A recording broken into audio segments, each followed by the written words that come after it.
nous allons vous révéler une grande hypocrisie. Le dirigeant algérien, il est dans le mensonge permanent. Il ment plus qu'il respire. Ça ne lui arrive même pas par erreur de dire la vérité.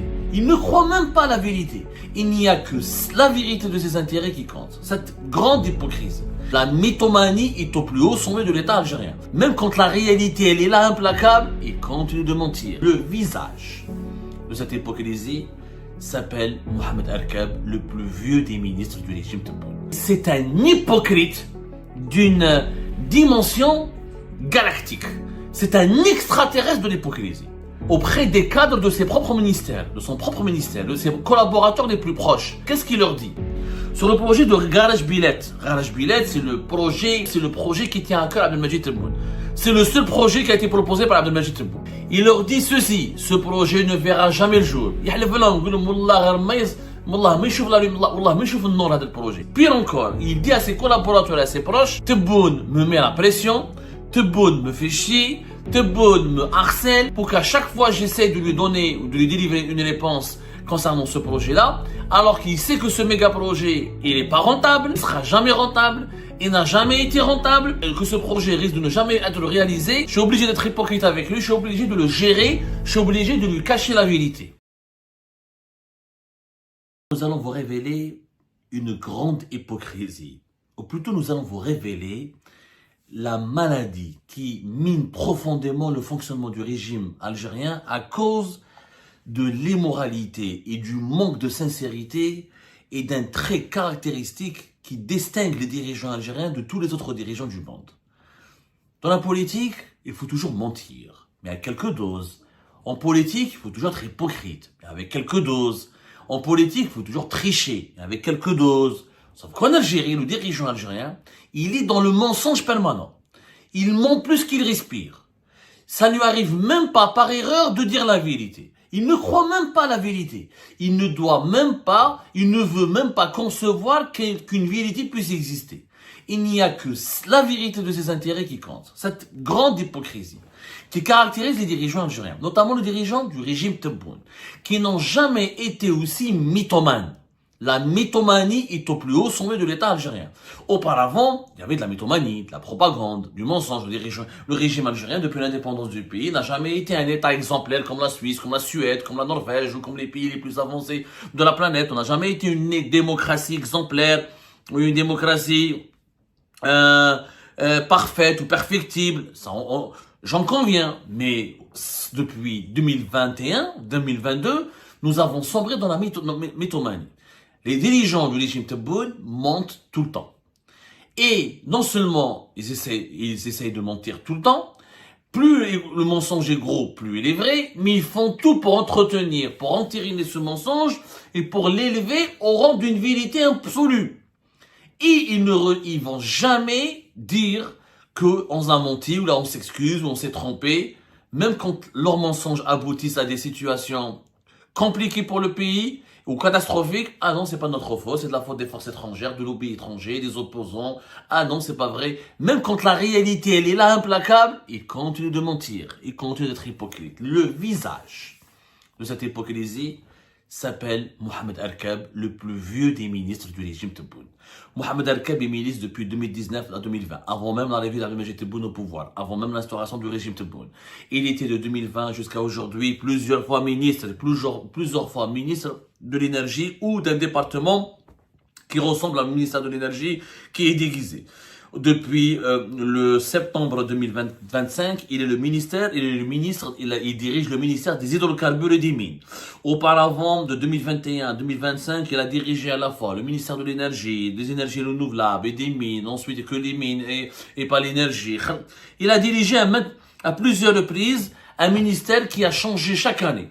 Quelquefois c'est le ministère de l'énergie et des mines, quelquefois c'est les mines et les énergies renouvelables, quelquefois c'est les énergies tout court, quelquefois c'est les hydrocarbures et les mines. À chaque fois son ministère change. Tout change, tout disparaît, sauf Mohamed Erkeb, qui est le seul dirigeant qui a pu rester 5 ans. Moi je l'appelle le sorcier. Je ne sais pas comment il fait pour survivre avec Abdelmadjid Tebboune. En fait, maintenant je le sais. En réalité, maintenant je le sais. J'ai compris comment Mohamed Erkeb arrive à survivre, à rester au pouvoir avec Abdelmadjid Tebboune. c'est un hypocrite d'une dimension galactique. C'est un extraterrestre de l'hypocrisie. Nous avons découvert au cours de nos investigations que Mohamed Al-Kab, auprès des cadres de ses propres ministères, de son propre ministère, de ses collaborateurs les plus proches, était membre de son entourage proche, son entourage personnel. Qu'est-ce qu'il leur dit? Sur le projet de Garage Billet. Garage Billet, c'est le projet depuis 2022, quand il a été lancé en juillet 2022, c'est le projet qui tient à cœur Abdelmajid Tebboune. C'est le seul projet qui a été proposé par Abdelmajid Tebboune. Aucun projet n'a été proposé par Abdelmajid Tebboune, mais à part ce projet-là, dont on est en train de vendre, c'est un rêve qu'on vend aux Algériennes et aux Algériens, on leur fait croire que c'est le plus important projet sidérurgique du monde. En réalité, c'est le plus grand gâchis économique du monde. Et Mohamed Al-Kab, à ses proches et à ses collaborateurs, qu'est-ce qu'il leur dit? Il leur dit ceci: ce projet ne verra jamais le jour. Jamais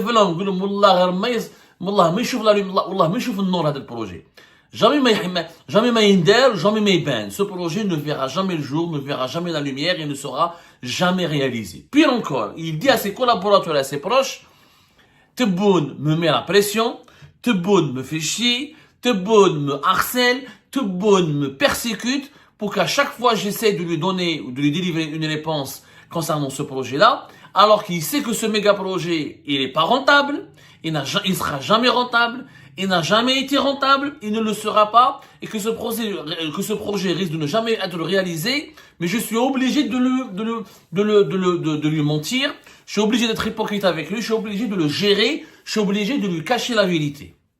Mohamed Al-Kab, et je défie les services de sécurité de mener une enquête auprès de l'entourage de Mohamed Al-Kab et de vérifier minutieusement si ce que je dis est faux. C'est Mohamed Al-Kab, ministre de Tebboune, qui est chargé en tant que ministre des Mines de diriger, de chapeauter ce projet de Garage Billet. Lui-même, il dit à son entourage: je n'y crois pas. Lui-même, il n'y croit pas.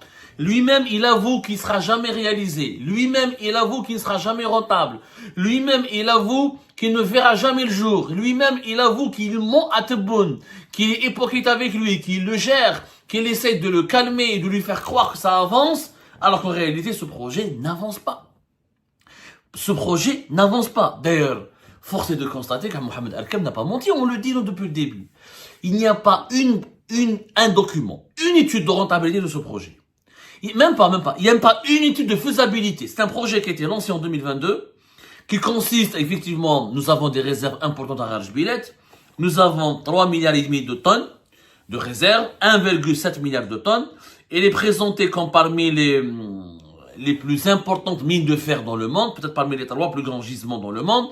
Personne d'ailleurs ne le nie, sauf son problème, c'est qu'il est situé très très loin en fin fond du désert, à plus de 100 km encore au sud-ouest de Tindouf. Il est dans un coin désertique, très proche de la frontière avec le Maroc et le Sahara occidental. Et donc, c'est très loin de tous les centres de production et de tous les ports. Et de tous les centres et de toutes les infrastructures logistiques et industrielles de l'Algérie. Mais Tebboune veut nous faire croire, et le gouvernement algérien essaie de faire croire que ce projet, cet investissement, va coûter uniquement 2 milliards de dollars. En réalité, ni Tebboune, ni Mohamed Al-Kab, ni aucun cadre du régime algérien, sur le ministère des Mines, ou de l'énergie, ou de la présidence, ni aucun économiste algérien ne sait combien va coûter ce projet. On n'a que des estimations pour une raison simple, c'est qu'il n'y a pas eu d'étude de faisabilité. Je vous défie, c'est simple, je défie Mohamed Al-Kab de nous montrer une étude de rentabilité ou une étude technique et commerciale de faisabilité, que ce projet est faisable sur le plan technique et commercial ou qu'il sera rentable. Montrez-moi un document. Montrez-moi un document de 2-3 pages. Un document de 2-3 pages avec des arguments, avec des chiffres, avec des prévisions. Il n'existe pas. Il n'en est rien. Ils n'ont jamais fait d'études. Pour une raison simple, c'est que Mohamed Al-Kab a voulu faire plaisir à Tebboune. Il ne l'a jamais contredit. Il lui a dit: ok, monsieur le président, je vais faire ce que vous me demandez. Quand il a compris que ce que Tebboune lui demande, ça relève de l'impossible, il était trop tard de dire la vérité à Tebboune.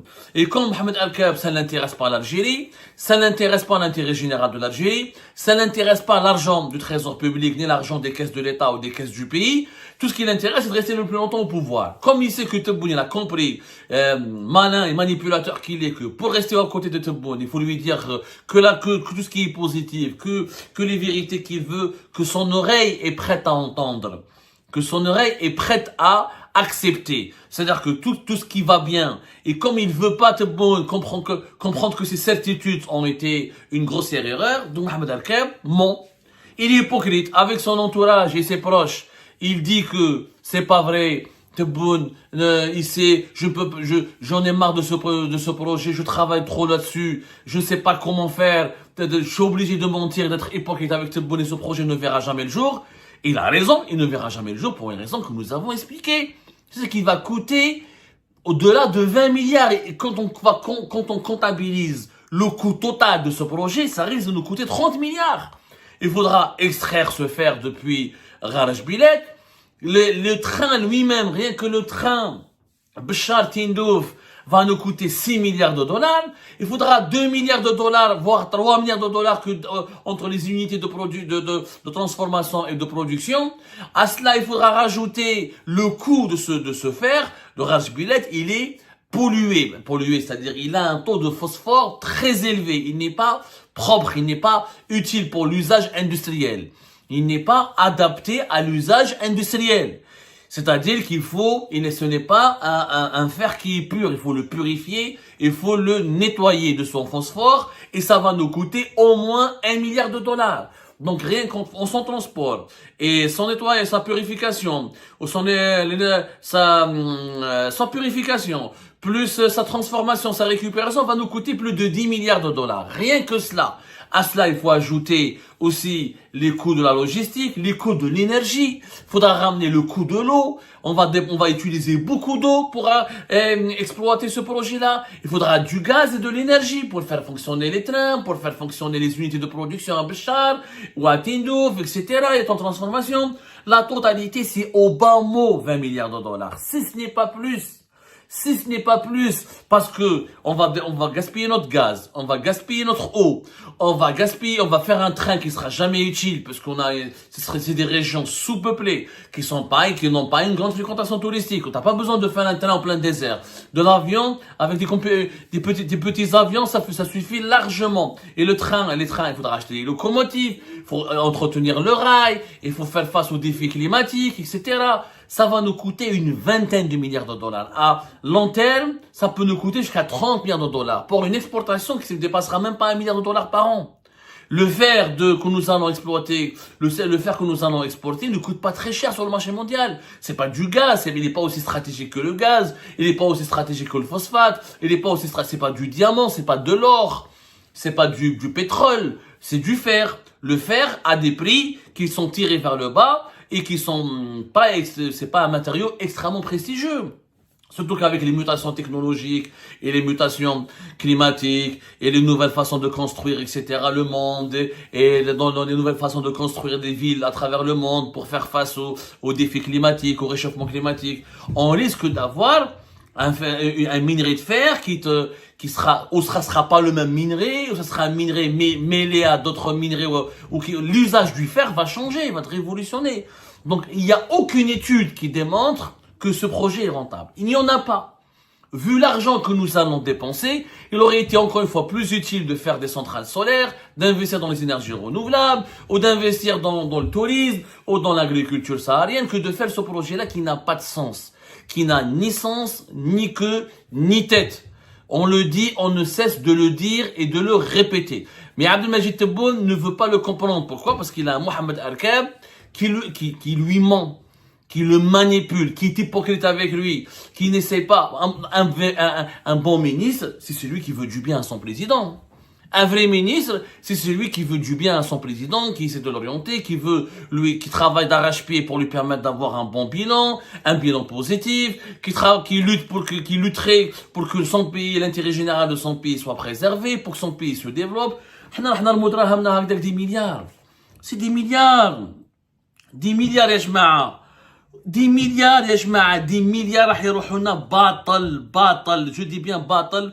On va jamais les récupérer. Pour récupérer rien pour récupérer notre argent, l'argent que nous allons mettre, que nous sommes en train de mettre dans ce projet de Garage Bilet, il nous faudra peut-être 10 ans. Plus, si ce n'est pas 15 ans ou plus. 15 ans au plus. Ça, c'est complètement fou.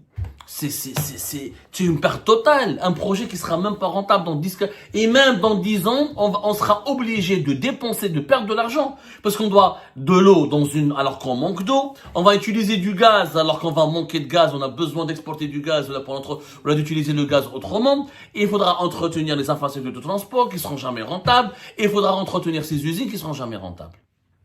Mohamed Al-Kab le sait. Mais il insulte, il se fout de la gueule de Tebboune. Vous dites la vérité, il lui manque de respect. Tout simplement, il lui manque de respect. Il est en train de lui mentir tout le temps. Il est en train de lui mentir tout le temps. Ce projet nous permettra peut-être d'exporter quoi? 1 milliard, 1 milliard et demi. Il y a à tout casser. C'est dans les meilleurs scénarios. C'est-à-dire, au bout de 15 ans, on n'aura pas récupéré notre argent et on ne va jamais le rentabiliser. Al-Kab, il est temps maintenant de dévoiler le visage de cet hypocrite et de ce menteur. Et je pense qu'on va beaucoup s'attarder sur son cas.